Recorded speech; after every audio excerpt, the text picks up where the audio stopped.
Mike Siegler says, what was your very last match, and was it hard to stop wrestling? My last match. When was it?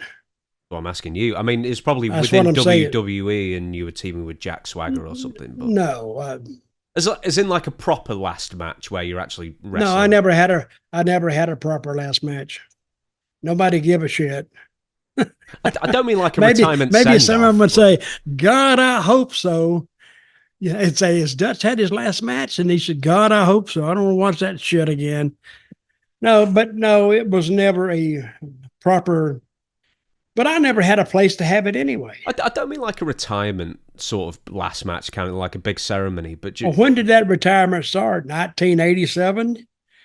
We were like Terry Funk. From then on out, it was kind of sparse. You sort of did. When did you semi-retire then? When did you stop wrestling full time? Was it just when you got a booking job?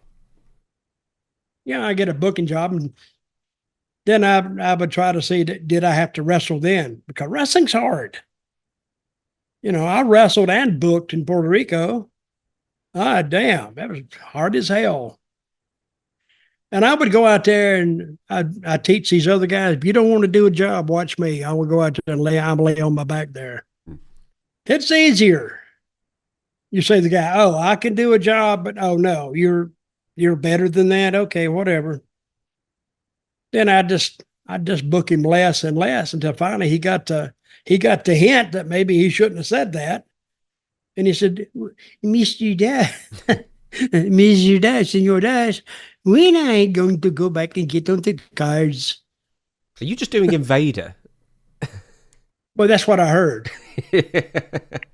I said, well, when you learn to kind of think your question over before you said you bitching and moaning, I don't want to hear that. Nobody else wants to hear it either. So when you start doing that, you can come back.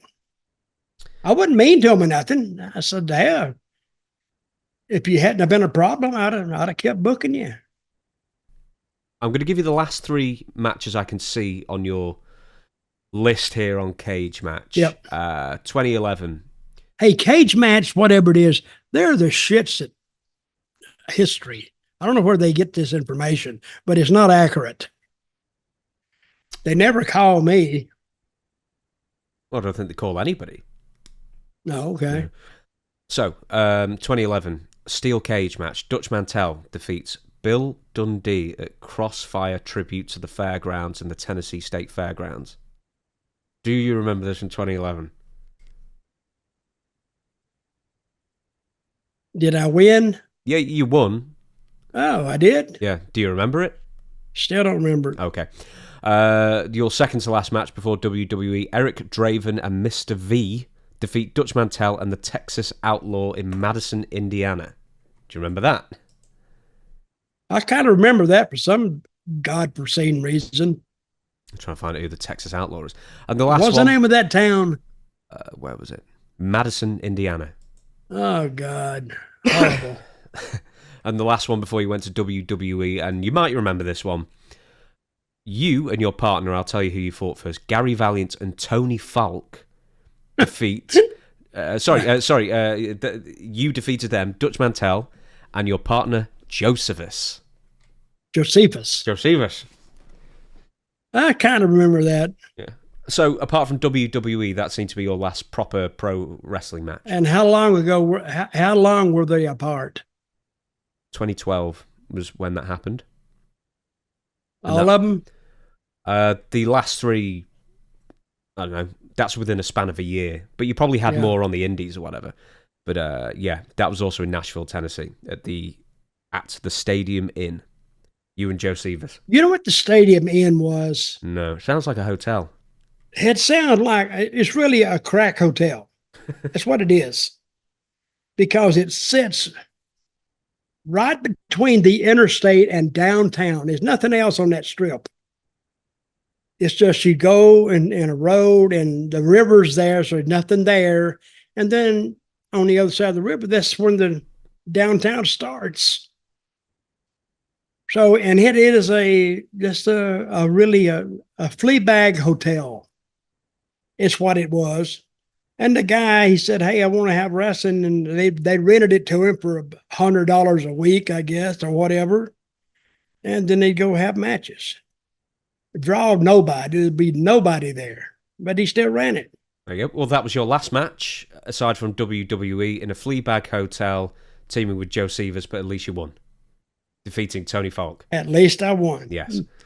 I'm hoping to think that's not my last match, but it probably was. Yeah, no, I'm just looking. The ones in WWE, Alberto Del Rio beats you by DQ in 45 seconds. Alberto Del Rio defeats you and Jack Swagger in 11 minutes 15.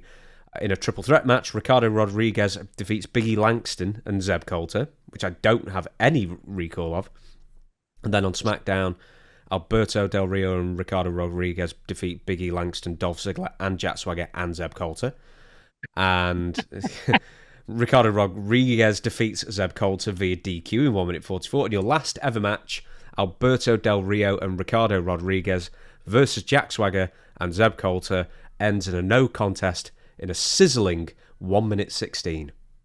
Hey, we had them up, buddy.